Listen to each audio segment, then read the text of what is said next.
time for another episode of The Oil Stream with Dustin Nielsen and Tom Gazzola, presented by Popeye's Louisiana Kitchen. Welcome to The Oil Stream, live in the Popeye's Louisiana Kitchen studio. Matt Iwanyk, Tom Gazzola with you here. Tommy, to hear, you need to learn that you need to plug it in, your headphones, into the jack. Yeah. But also, you don't even need it. Because it's just you and I talking. It. No, I like having No, I know. You don't have to also crawl, Eric. You can. Let's see if Eric shows up on the screen. He does not. Go see Lieutenant Eric tonight to watch the Oiler game as well as the Monday Nighter. I don't even need mine. It is nice to hear yourself. It is good. To make sure. I don't know. For me, at the station, always it was, I then know I'm on the air. Right. My mic's not off or something like that. But it's just the two of us talking. Then it's like the hangout. We don't actually have to listen. Yeah, that's true.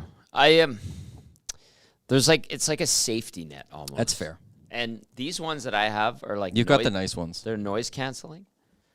So it's like you're supposed to be more. It helps you focus in. I don't know if that's kind of the selling point, but it helps. Well, I guess it really does help. Because you're wearing TV stuff there.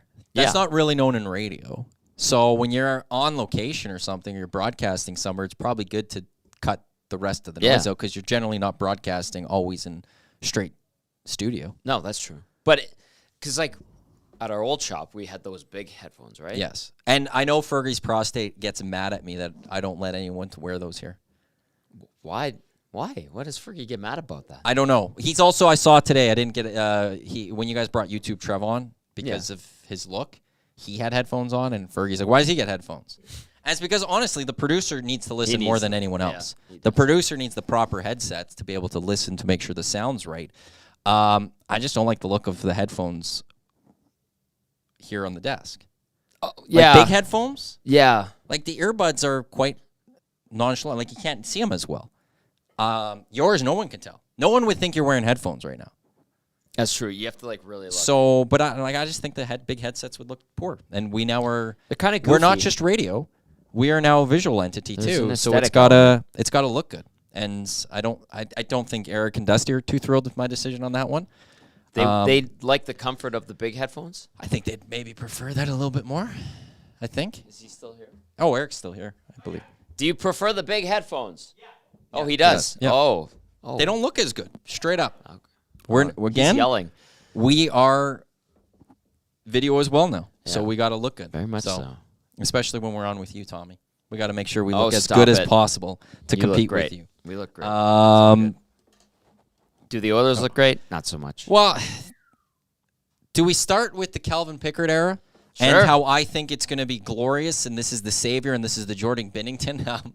Or do we look back on the game on Saturday? Where do you want to start?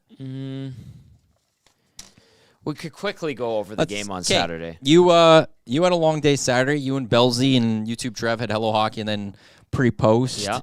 I know Gager was here for a bit. Yes. Surprisingly.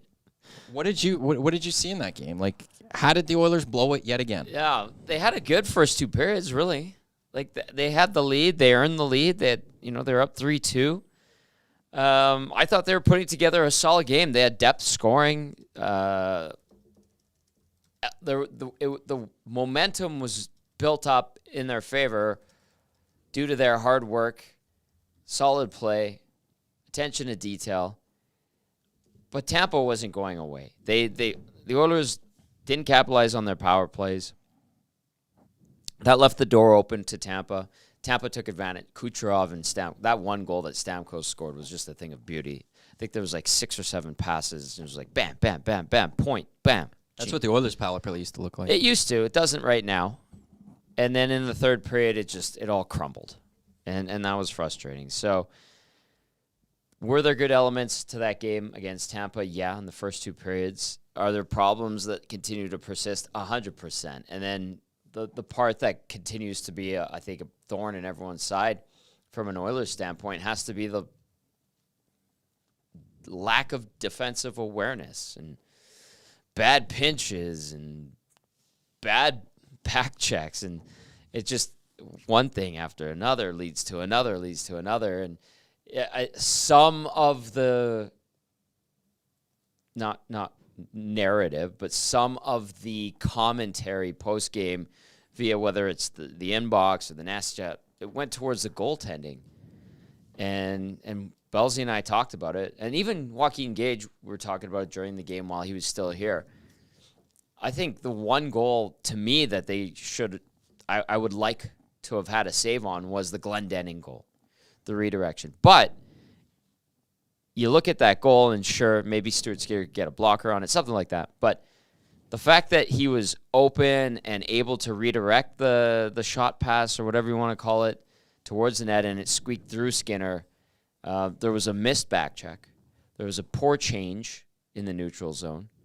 And I think there was a turnover somewhere in the Tampa zone where that all started. So there was the domino effect, the cascade effect, the compounding of errors, as Matt Cassian likes to say, prior to that shot actually happening. And I think that was pretty alarming to me. And then, as Belsey said it, there was 2 or 3 goals that he just straight up put on Bouchard being the source of the issue. A couple of comments into the Nasty Chat. Penner's Pancake saying, bullet points for Saturday, PP and PK letdown, ill-timed fight, defensive lapses needed, 1 key save, Smitty the welder, once again, Bouchard's stupid pinches, and Skinner not making a save. Are these mistakes and like the defensive lapses and all that something that can actually be turned around during the season with this core group of guys? I mean, I know that this game is played so fast, and I know how good other teams are, but yes, the answer is yes.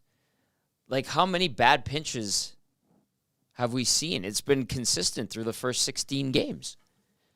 Bad pinches, terrible reads, generally by the same guy over and over again. Yes, there's other culprits. Yes, Darnell Nurse has been one of them at times. Cody Ceci, I think back to a game, what was it, the Dallas game? There was one where he made just an awful, ill-timed read and got caught and went for a 2-on-1 the other way, and they scored.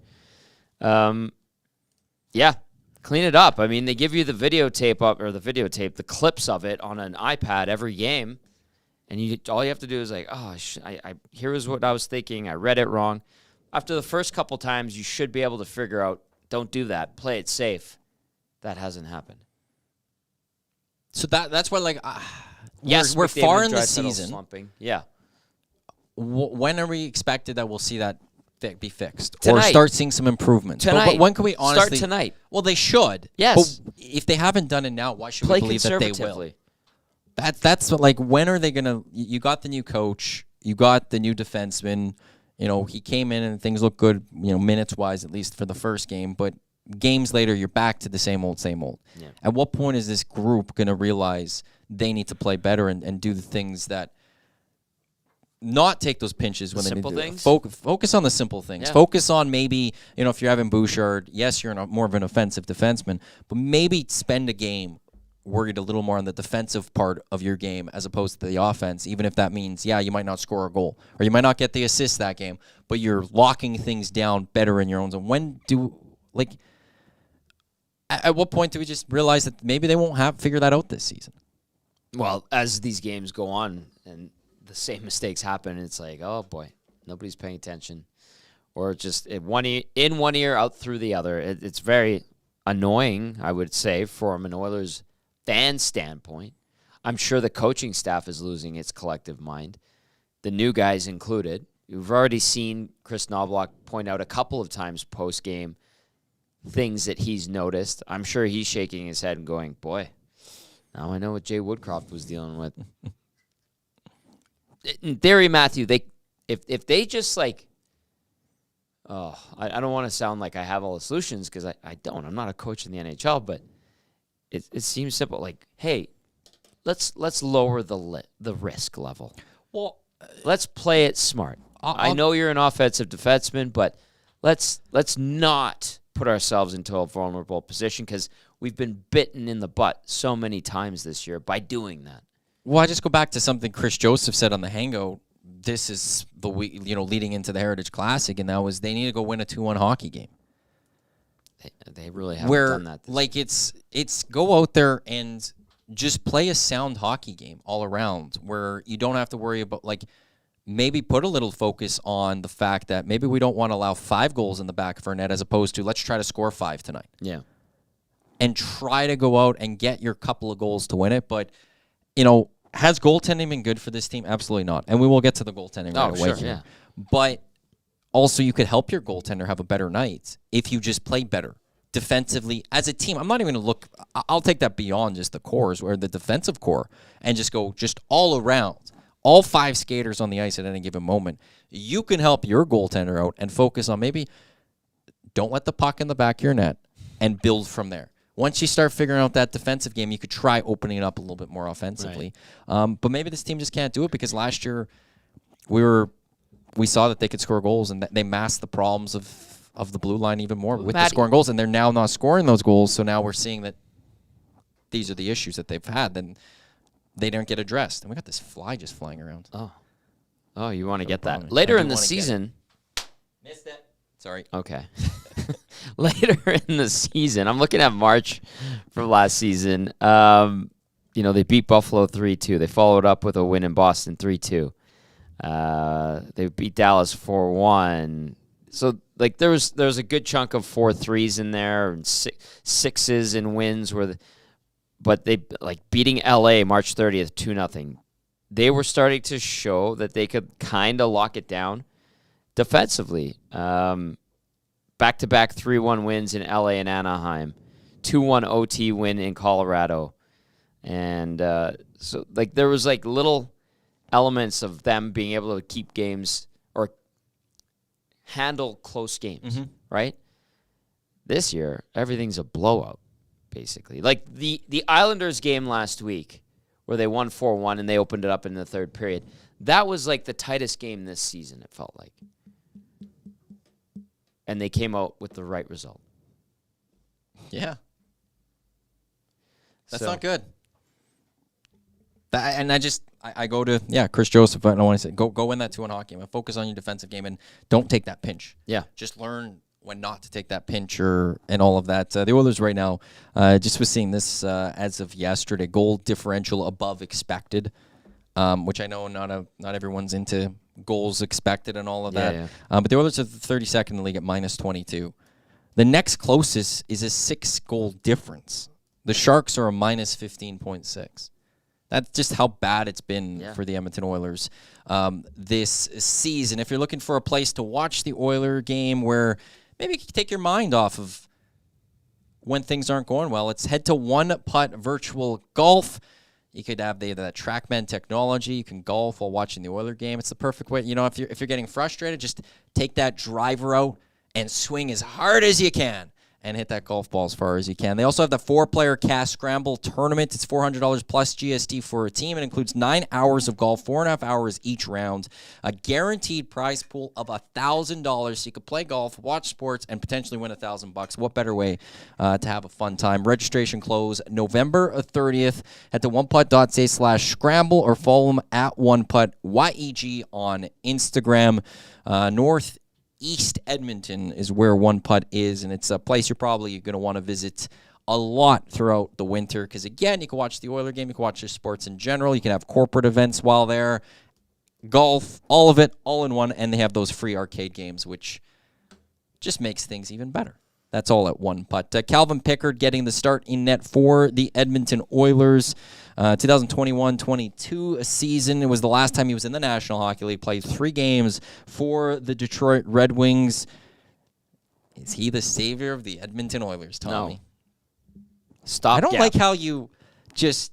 How do you put Here's savior tag on a backup goalie that's your third string? Because maybe the Oilers just need a backup goalie. That gets Stuart Skinner time to rest. We're grasping at straws here. Well... Here's why I'm intrigued for Calvin Pickard. Okay. This is all I think there might be a situation here where he knows he could have the backup net for a while. Absolutely. And he hasn't played in the NHL consistently in quite some time. And I feel like he might be motivated to really produce tonight, to really stand on his head. And I can see that. That's where I'm if he goes and does that, maybe he could sit there and be like, hey, Oilers, Ken Holland, Jeff Jackson, Chris Knobloch, I could play once every 3-4 games for you. Yes. And in turn, it gives Stuart Skinner the rest that he needs. And maybe that, he's had a few good games in a row last week. Yep. Maybe he just needs that little bit of a break. See you tonight, Eric. Maybe that does turn the season around. I'm putting a lot on an American Hockey League goalie. Am I not? Are. And a damn good American League goaltender.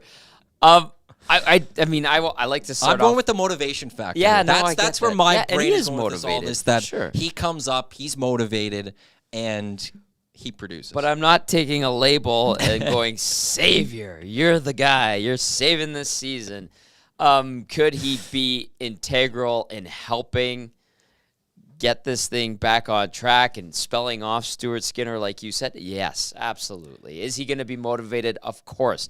He wants to be making that $825,000 USD instead of I think he's got a pretty robust and healthy AHL deal too, because he wants he's to be a veteran flying guy. charter. He wants all the time in the wants NHL, a right? very stiff Voso sitting at his seat whenever he gets on the plane, like one Tom Gazzola used to have on that charter. Oh yeah, right when you get. Oh yeah, it was. You had it for you. It was always even there. for you. Even or was it for for me. everyone? Or did you get it requested? Yeah, okay. Pretty much. It wasn't like that. You got it like this. No. The crew knew that Tommy needs his drink. Well, they did. Really? Yes, absolutely. That's how good they were. Like the out of the 50 people on the plane, number 49 of 50 had his beverage ready to go. Number 49 of 50. Yeah. Who's number 50? Whoever my camera person was. Okay. Simple as that. Anyway, but back to Pickard. Like, minor salary is $300,000. Yeah. So the NHL total is $775. I'm looking at or something. Yeah. So it's an additional. That's over double his contract. Yeah. And this is honestly a very real possibility for Calvin Pickard to be an NHL goalie for the rest of the year. It can't get much worse than what Jack Campbell provided this year, save for that one game against Nashville. Is he the savior? No, he's not the savior. Can he spell off Stuart Skinner? Yes, 100%. Can he give you good starts? Absolutely. Will he be motivated? Yes. All they need is for him to be steady. And if the offense can wake up, they should, and I want to emphasize should, be okay. Now, if they give up 10 bell chances, the way they've hung out Jack Campbell and Stuart Skinner at times to dry, then Calvin Pickard is going to be right there in the same boat as those other two. It's as simple as that. He's not going to go and make the acrobatic circus-type saves, and he's not going to steal games. He can be a solid goalie in the NHL for them. He can get them a win here or there. He's probably going to be better than Jack Campbell was. Can't be worse. Exactly. It take a while, and that might be piling on, but no, it's not. It's being honest. He was terrible. Jack Campbell, yes, absolutely. And it's. I think it's very tough to be any sort of professional goalie that could provide worse goaltending in the NHL right now. Valid. He should be able to do better. Is there something Pickard could do to take the Oilers out of maybe the full actively looking for a goalie? Or yeah, he'd have to go on like a 5-0 stretch in his first 5 starts, however long it takes for him to get to that point. But I don't. Or is it more reliant on how Stuart Skinner plays in the games that he goes in? Both. Yeah, both. Like if Pickard gives you, say you get a good start from him tonight, he lets in 1 or 2, and the Oilers win 3-2, 4-2, whatever. Then you're going, okay, that eases some of the tension and pressure to go out and make a rash move for Jake Allen or something like that. One of those names that's been thrown around there. I know. I do want to get into that in a bit. People have been throwing around Tristan Jarry's name. People are talking about Bennington. Dregs talked about Bennington earlier on the Nielsen show. He brought up that name. The other one was Carter Hart. Not this past weekend, 2 weekends ago, David Pagnotta, NHL Network insider, was on Hello Hockey. He's our Hello Hockey insider, and he said, out of those 3 guys, not a one of them is realistic for the Oilers. Because of cap? Or because of what the trade? They didn't call, I think, Pittsburgh about Jarry. Yes, they might have talked about Bennington. Bennington, no movement clause.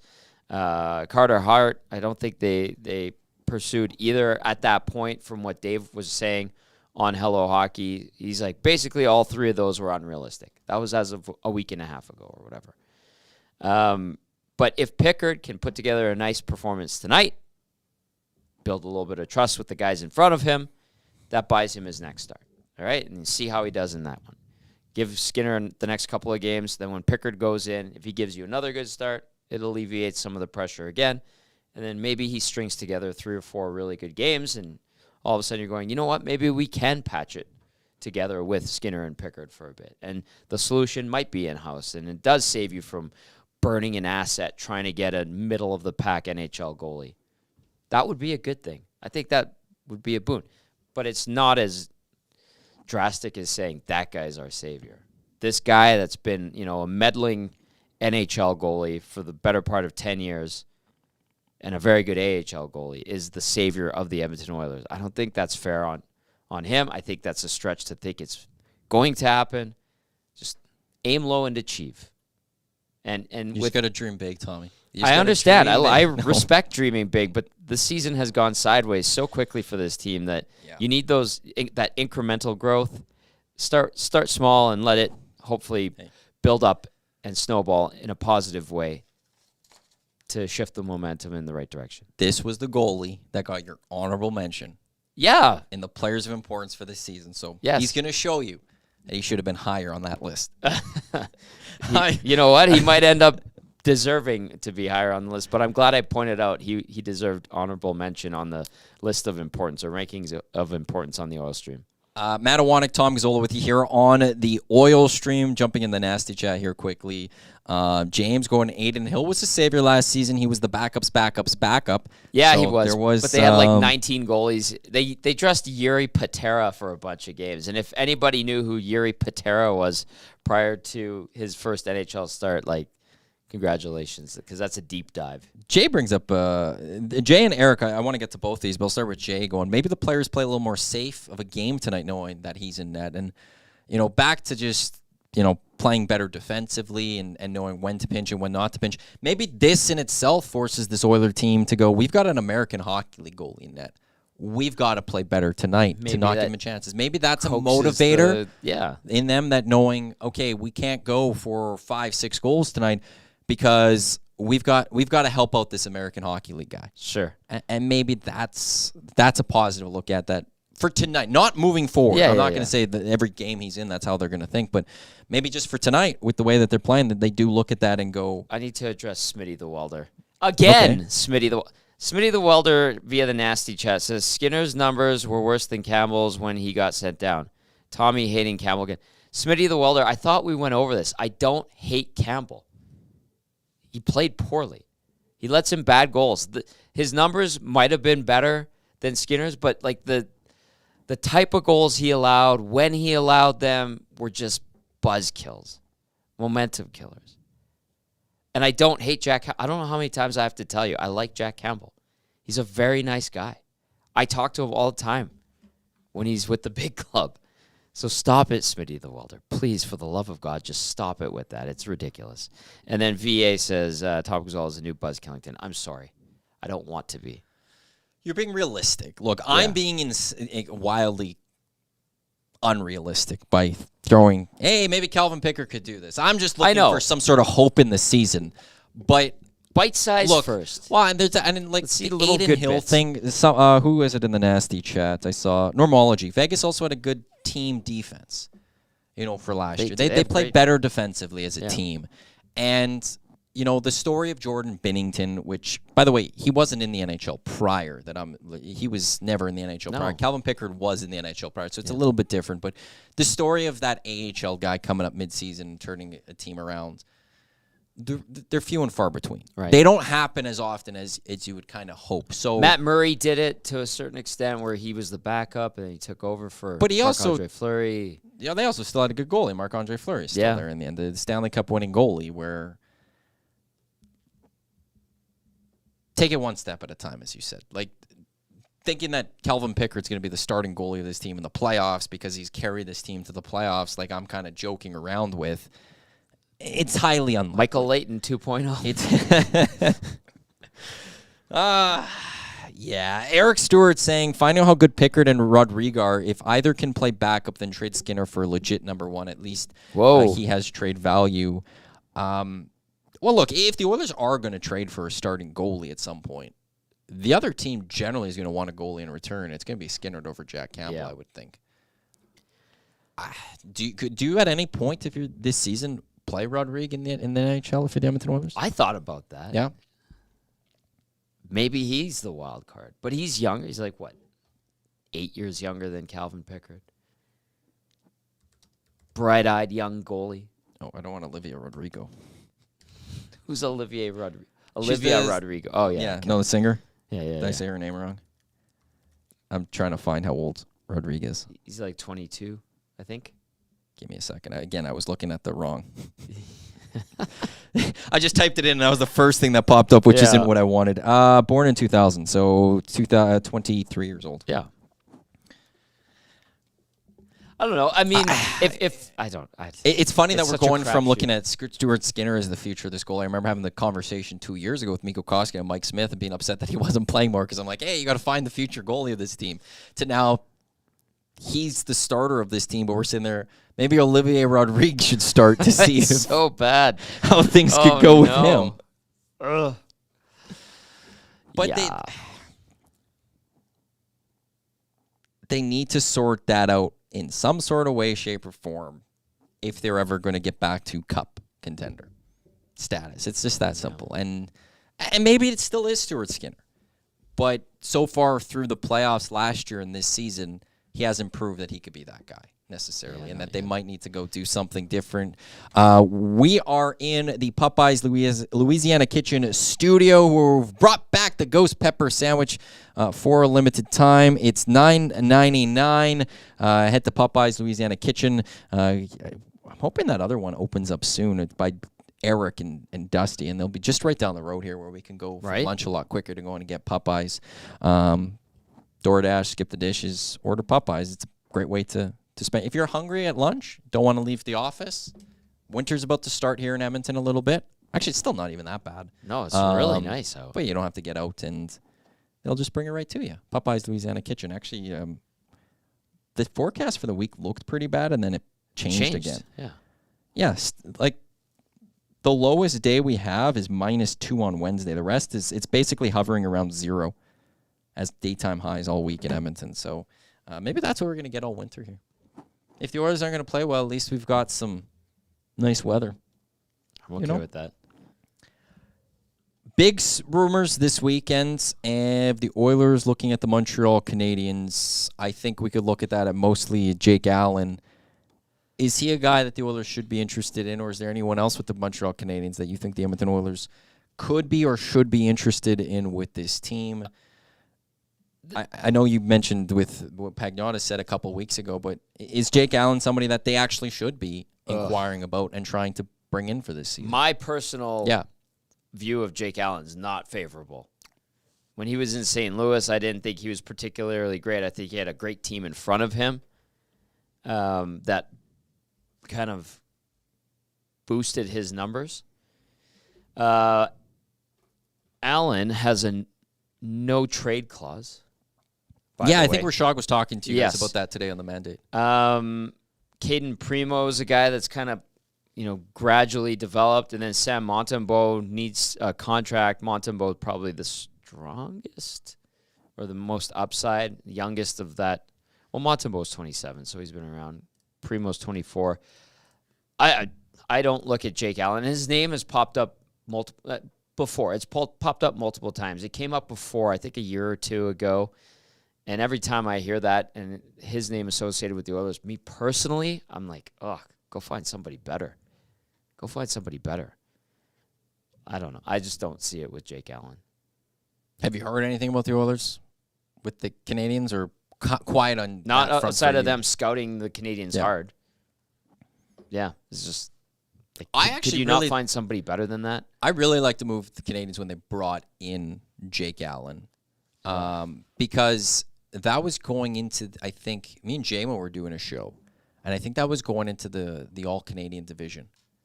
And we realized that's a great backup to have. Yeah, like great for that backup. situation, for that, not as a starter, but it was having you. It was one of those situations where you need. It's like the 2-quarterback system. We felt in that season with the way the schedule's balanced, you need to have 2 solid goalies going. But as the starter, I don't know if necessarily he's going to be the savior of the Oilers season. But then again, if you just get average goaltending, how much better is this Oilers team this year?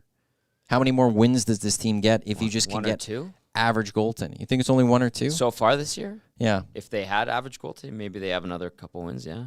2-3 wins? Yeah. Well, how good is Jake Allen on 3-on-1s? They got a lot of problems.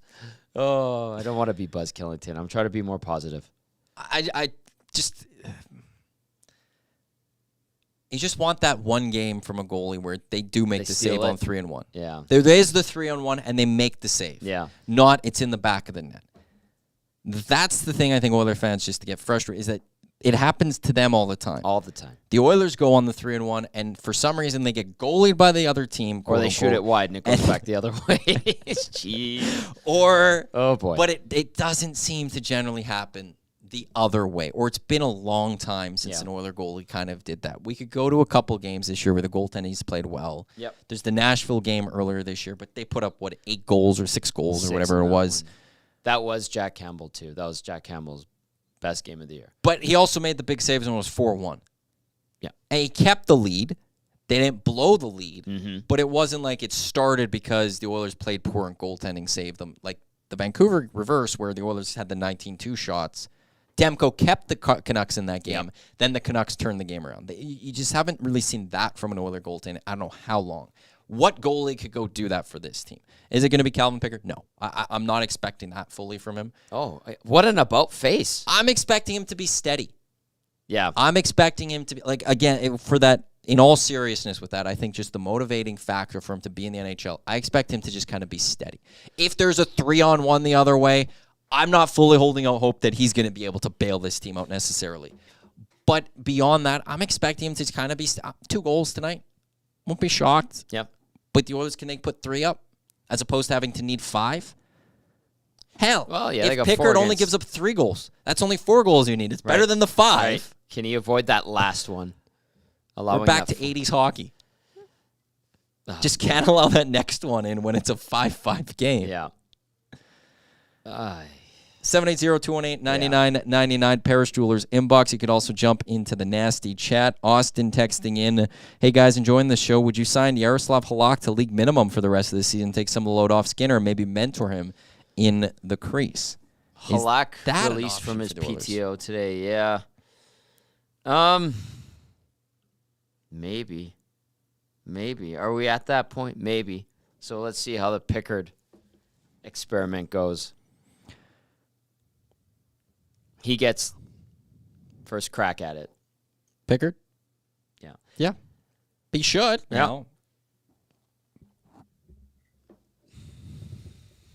Halak hasn't been lighting it up in the NHL the last couple of years either. But if it's just a backup you're looking at, then again, you're in this role, you're looking for steady 10 to 15 games now, maybe with the rest of the season, with how short of with the amount of games that we've already seen played.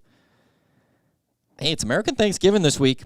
The odds are now completely against the Oilers in making the playoffs. Yes, they are. What is it, 80% or 75% of the teams in a playoff spot at U.S. Thanksgiving like make it or something? Yeah. So the Oilers will have to be one of those 20 to 25% teams to do it. Do they have the ability? I think a lot of people believe that. Mm-hmm. They still have Connor McDavid and Leon Draisaitl. But now there's not a lot more room for error. Like, that margin is now completely razor thin, and they don't have a lot more runway left. Man, I don't know. Yaroslav Halak's numbers, by the way, if you're wondering, 903 save percentage the last couple of years, 905 3 seasons ago with Boston. His record last year, 10-9-5 with the New York Rangers. The year prior to that with Vancouver, 4-7-2. And then his last year in Boston, 9-6-4 record. The goals against average in 2021 with Boston, 253. 21-22 with Vancouver, it ballooned up to 294, so close to 3 a game. And then last year he had it at a 272 with a Rangers team that was kind of up and down. Yeah, up and down, fluctuating a bit. Should have been better, probably. Chris in the nasty chat saying Vasilevsky couldn't help this team with a laughing emoji. Justin of Belgoni, do we pull the trigger, trade Draisaitl for a goalie? Not sure if we can keep both him and McDavid when their contracts are up. One, you don't trade a guy like Leon Draisaitl during a season. You're never going to win that trade. He is still on pace for like 108 points. He's the leading scorer of this team. You lose Leon Draisaitl, you may get that goalie, but you're also lost. You know, how do you replace him in a sense? Yeah. 2, the second part of this is not sure if we can keep both him and McDavid when their contracts are up. Oh, you find contract-wise, or if they want to stay. If it's contract-wise, absolutely they could find a way to keep both here. Absolutely. The cap is expected to go up, even though they're going to have the Connor Brown penalty as of next year. But the cap will eventually start steadily going up. And if you have to move someone out to keep those two and give Leon the bump, and McDavid's not going to get much of a bump from his contract because the max isn't still that much higher than him. He will get a bit of one. Yeah. Well, but it's not like you're getting the amount that Leon's going to get. It going from 8.5 to he'll get 15. Right. You're not eating Matthews that money. much extra. Yeah. You make that happen, and it will happen. Now, do they want to stay? That's the other question. Yeah. I believe they both would want to stay. Yes. We will find out next summer, especially because Leon's the first one to be re-signed, and you could sign him as of July 1. Yep. I think that they would. But if it's in terms of cap-wise, can you make it happen? 100% you can. And they will. You move whatever you have You to move Kane to make that move work. 100%. I'm in, whatever. Like, you make sure you keep that guy. Yes. You make sure If you he keep wants both to of them. stay, you find the money. Absolutely. So that's where I don't know where he's going with. Can you keep both? If it's a cap wise thing, yes, you can. Do they want to stay? That's the different thing. Yes. But I'll always say if Leon signs that extension, McDavid is 100% guaranteed signing his extension. James Barrels via the Nasty Chat. You replaced Draisaitl by bringing in an emo teenager, and they probably are less moody. The attitude and emotion that Leon has, or some people say sometimes doesn't have, is what makes Leon great in my mind. Oh, okay. He has an attitude to him, and sometimes it comes across as he doesn't care or he's disinterested. Oh, he cares. But it's also, I think, if he changes who he is, I just don't think that is who he is. If you haven't read it, Spec has an article talking about the struggles of McDavid and Draisaitl, the slumps that they're both in right now, and misunderstood is a term that came up. I think that's a fair way of saying Draisaitl. Yeah, like misunderstood. Look, Saturday's game. I think the Oilers could be kind of happy that every so often you need a game where your top scorers they don't score, you get the production from the other guys. They got that. Yeah. Now, but that's a game they need a little extra. You didn't get it from Leon or Connor. There's fair criticism that they didn't do enough in that game. 100% power play is just not there the other. But to get rid of Leon, I think that's completely foolish. To think of the idea of this is a guy that the Oilers should start thinking of moving on from. No. How are you replacing that? You're not. On this team? You're just blowing a monster hole through your lineup. Guy that could score you 50 goals. A guy that could score you over 100 points. A guy that can bring a little bit of that physicality. I don't care that sometimes he looks a little pissy or looks a little disinterested or sometimes his body language is poor. I'm okay with that. You don't because you of don't everything mind else him I going see. off slowly, casually. Sometimes he needs. I'm Well, just there joking was one this season where he went off a little too slow. There are those moments that he does need to. Sure, I agree. But every player has those the criticisms. Yeah, nobody's perfect. But I hate the body language one. I hate people talking about body. Oh, you hate that? Okay, I thought you'd say you hate the body language. No. I hate body people language always putting argument. body language because this is the same city that got upset with everyone saying Connor McDavid didn't want to come. Like when people said Connor McDavid didn't want to come here, look at the body language. This city and this fan base got upset by people saying, "Well, how could you read his body language?" Yet some people, not the whole fan base. I don't want to put this, but there's some that also now will say, "Well, look at Leon's body language; it's poor." You don't like it when others do it because when it looks bad on your organization, but you could do it whenever you want. I just don't like that. Either Connor didn't want to be here because his body language wasn't poor and Leon, his body language is poor, or the body language is misunderstood. Misunderstood. That's the way to look at it. He's just misunderstood. Do they bounce back? Is this when they wake up? Is this the night that it sparks? There was a text that came in from SJ Not in the Kootenays. Said, is tonight a must-win? Has to be close to it given Americans eating turkey on Thursday.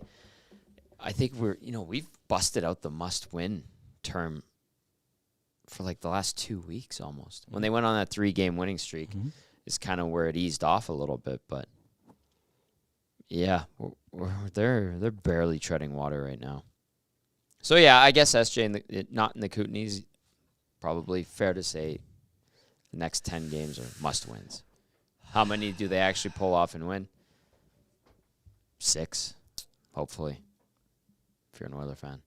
This trip needed, to me, a minimum 5 to 6 points. I think 4 I could have lived with. Saturday was a missed opportunity. 4 I could have maybe lived with.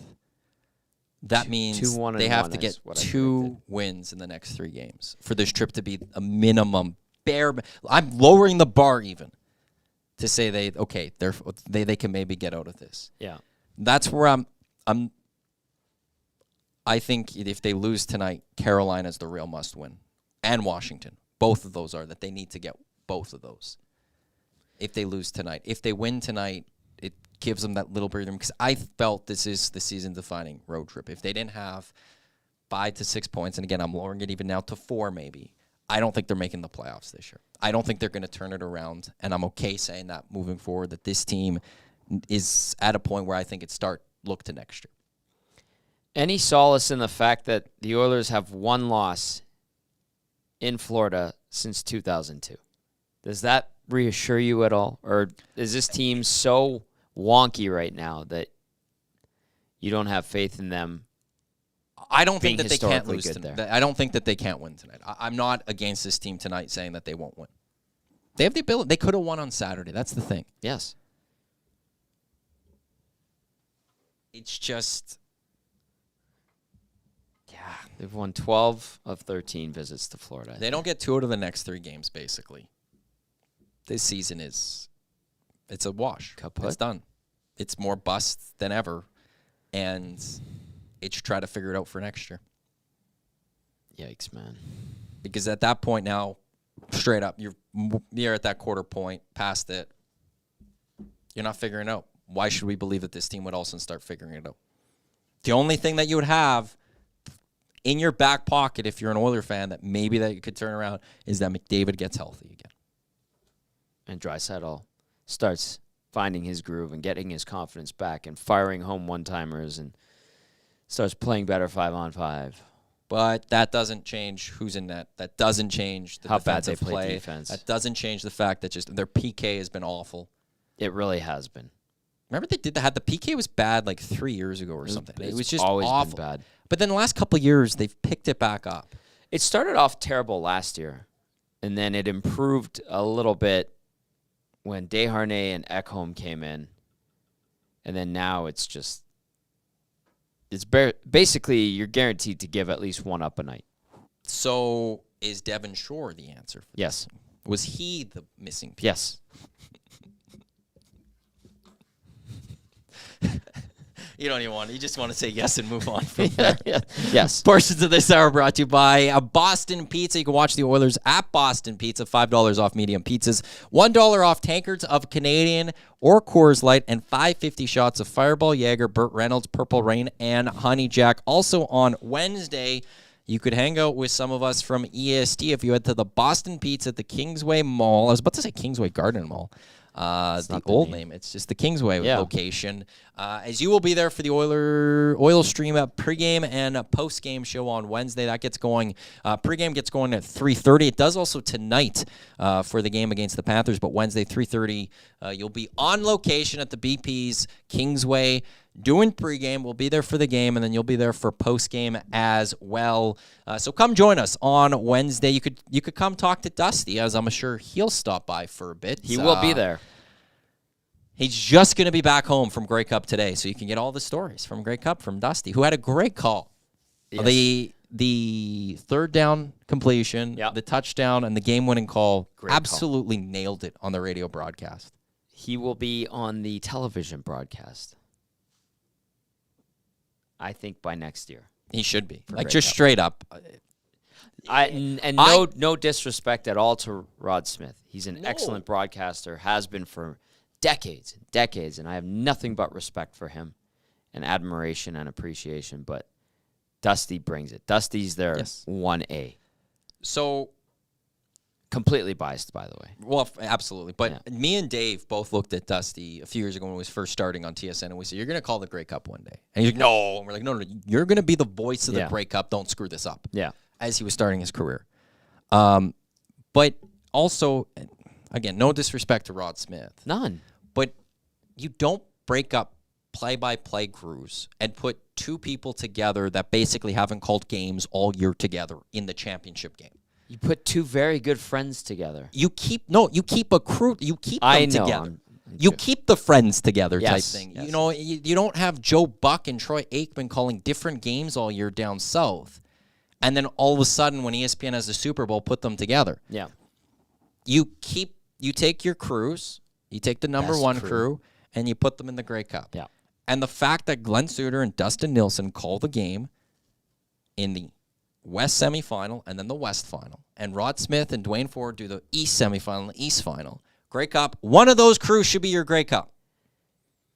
And again, all due respect to Dwayne Ford even, it should be Dusty and Glenn Suter. It wasn't Bob Cole and Craig Simpson. It was Bob Cole and Harry Neal every year. And you knew they got the 5 o'clock game, and then you knew that they had either the Eastern Conference Final or the Western Conference Final, depending on who was in it. And you knew for a damn fact Bob and Harry had the Stanley Cup Final. It's not going to all of a sudden be Chris Cuthbert and Louis DeBrusque. Right. Louis DeBrusque is part of team number 2. Yep. No disrespect to Louis as well, None. but Craig Simpson is on team 1. That's right. So it's Craig Simpson and Chris Cuthbert. It should be Glenn Suter and Dustin Nielsen as of next year when we're all at the Grey Cup in Vancouver, cheering on your Edmonton Elks defeating blank in the Grey Cup. Book it. November 20th, 2023. I'll say this right now. The Elks are in the playoffs next year hosting a game. Book Wow. it. Mark it down November 20th. In front of 30,000 plus? Damn right. Hey-o. Damn right. Open up the top deck. It was great calls, by the way. I retweeted it from the Edmonton Sports Talk Twitter account, @Yeg Sports Talk, if you want to go listen to Dusty's final calls of the game yesterday. Let's quickly look at the opponent for the tonight. Sure. Florida Panthers. No Barkov. No Barkov. How big of a deal is that for this team? Very important. Alexander Barkov, obviously the heartbeat of the Florida Panthers. Among many excellent players on that team. They just got Ekblad back. They've got a rejuvenated Oliver Ekman-Larsson. I think Montour just came back. They're playing their first games of the season. So pretty staunch defense. Veteran guys that know what they're doing. Obviously, they have Matthew Tkachuk is excellent. This is going to be a tough game. But Edmonton finds a way against Florida. And does that continue today? Perhaps. Florida looking to prove that last year wasn't a fluke. Has had a strong start. Yeah. Proving last year wasn't a fluke, or proving that the year before, like that they just had a rough year and they were more of the team from the year before. Because they were the President's Trophy team the year before. Then last year they don't exactly play well, but they have a great playoff run. Your goaltending was iffy for the majority of the season.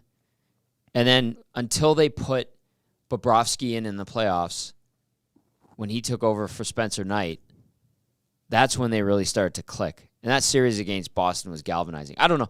I think that there was such an impact from the trades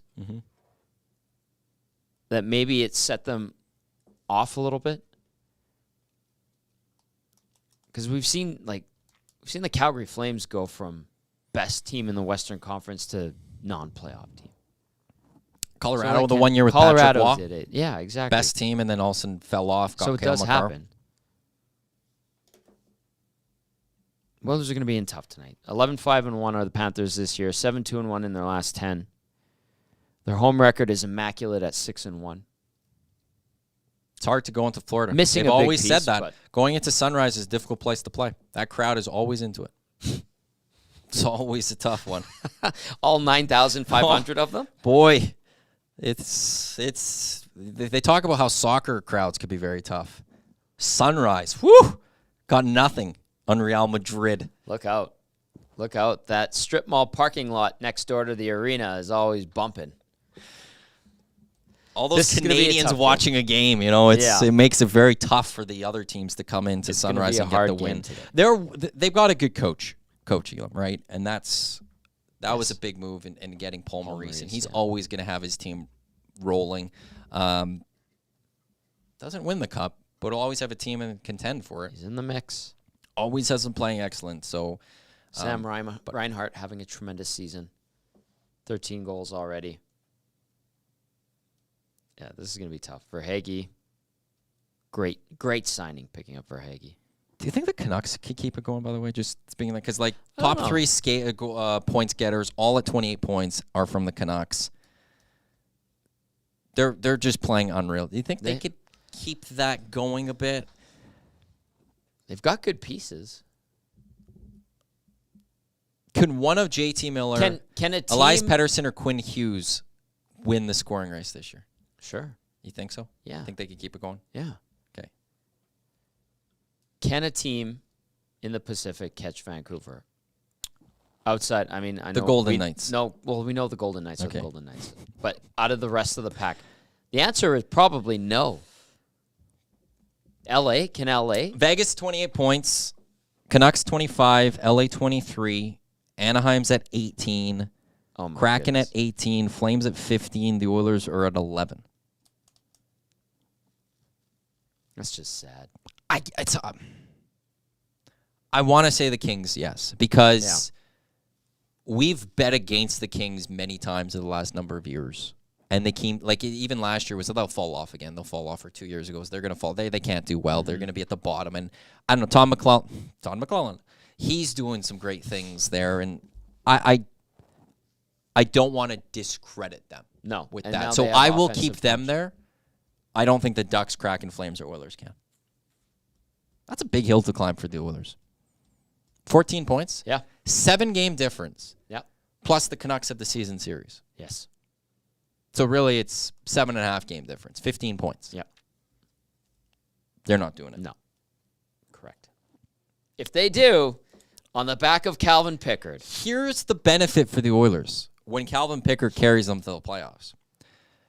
I will say this too, though. If they actually manage to make the playoffs in a decent spot, they'll be rolling the right way at the right time. Right. Just like the Montreal Alouettes were rolling it the right way in the right time going into the playoffs. 8-game, and they might be winning streak. They won 8 straight 10, so they won 5 the last 5 regular season games, I guess, including a big comeback against the Elks in that first half, and then knocked off top teams. The Oilers, if they can turn this around, which is a big if, if they do, that actually could be a scary team when you think about the run it is to the playoffs. The thing that would hold them back is they then had to play too much hard hockey for too long. Right? Having to play that. St. Louis did it Yeah. in a storybook season. Hey, the Oilers in 06, when you look at it, were playing playoff hockey earlier than others. Yeah. And that's what got them ready for the playoffs. So maybe they can't catch the Canucks, but if this team could get it turned around, they could be a tough out and come playoff time. Fair? I like what you're saying there. Yes, fair. Yes, fair. You want to get hot at the right time. Get hot. Well, it'd be nice if they got kind of like lukewarm at the wrong time. Like right now would be nice. It'd be important. Because they're cold. They're Well, they kind of heated up a little bit last week. Tepid. tepid. Yeah. Soup's on. Well, it's already been on it's a little cold. That's a bad joke. Jack Campbell, my bad. I'll take that. I'll take it back. We're trying to heat something up with a lighter instead of putting it on the stove. Just trying to get. There's going to be some heat. It's like actually on. Oh boy, Rye my stag. I was in a boat with a guy who tried. Then there's also gas spilling everywhere in this boat, but small 2-person boat. He was trying to eat a hot dog by cooking it with a lighter. So. That's brilliant. And then he just gave up and ate the hot dog. Oh boy, that's brilliant. It was a fun time. I bet. I had to do all the work. I'm not surprised. And again, playing with a lighter with gasoline pouring everywhere. Not smart. That could have been absolutely devastating. Yeah. Are the Oilers in a boat that's See? filled up with gas, and are they trying Yes. to cook a hot dog with a lighter? They are. And they're not realizing you just need to go to the side, find a place to land, start a fire, and cook that hot dog. Great analogy to wrap up the show. You're going to have the Oil Stream pregame show, 3:30.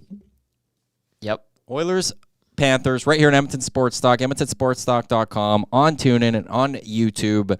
It's the second of a 4-game road trip. Wednesday, Tommy will be at Boston Pizza's Kingsway for pre- and post-game. And then Friday, we have a busy day here at Edmonton Sports Talk because we're going to have a Nielsen Show draft of a Saturday Night Live. As then at 1 o'clock, as the Oilers are taking on the Capitals. Because it is U.S. Thanksgiving, there's also an NFL game on the Friday. I keep forgetting about that. Yeah. The Black Friday game. Oilers Capitals, which means we will have a watch-along. People will be able to watch along with us as well as we'll be on YouTube. We're going to put cameras on us as we watch the Oiler game, and we're going to talk about what we're watching and just random things, and you can watch us watching the Oiler game. Quinn Phillips wanted to join, but she has to work Friday. Oh. I said, come on down. Yeah. Come on over. If she's got time at any point, even for like an hour or something. But yeah, we'll order some pizza. Delicious. And, you can just watch us watching the game. If you have a computer, you could put both games on the same screen. And you could watch the game, and then we'll just be talking about it and saying things. And we'll throw it up on our audio stream. And if after a little bit people are like, this is stupid for audio-wise because you can't see us, right, we'll just turn it off. But no problem. That's what's going to happen on Friday. I look forward to it. After also a Nielsen Show draft, which I need to get all the details out. I want to get this out early this week. Saturday Night Live.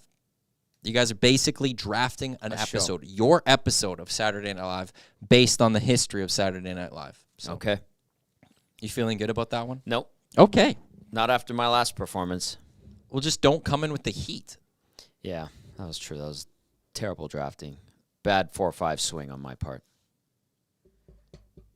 Misplayed it. You also just had, you came in as trying to be a heel. Yeah. Maybe don't be the heel. Being a heel is very difficult. It is. Speaking as a heel. Calvin Pickard in net for the Edmonton Oilers, 5 o'clock as they take on the Panthers. That will wrap up the Oil Stream for this Monday. Dusty's back in the chair tomorrow for the Nielsen Show, Lock Shop, and 2 guys and a goal, and he'll be back on the Oil Stream with Tommy on Wednesday. Yeah. Care to wrap things up for us? Like, share, subscribe. We're almost at 6,000 subscriptions on YouTube. Smash that thumbs up button. Only 24 right now. Come on, y'all. We've got over 130 people, or there was 130 people watching at once. So smash that thumbs up. And I'm back in 2.5 hours with Matty Cassian and YouTube Trev for the Oil Stream pregame show. Oilers, can they get it done in Florida? Is Pickard the savior? Yeah, is Pickard the new Michael Layton? We shall see. Thanks for tuning in and listening. We'll talk to you in a couple hours.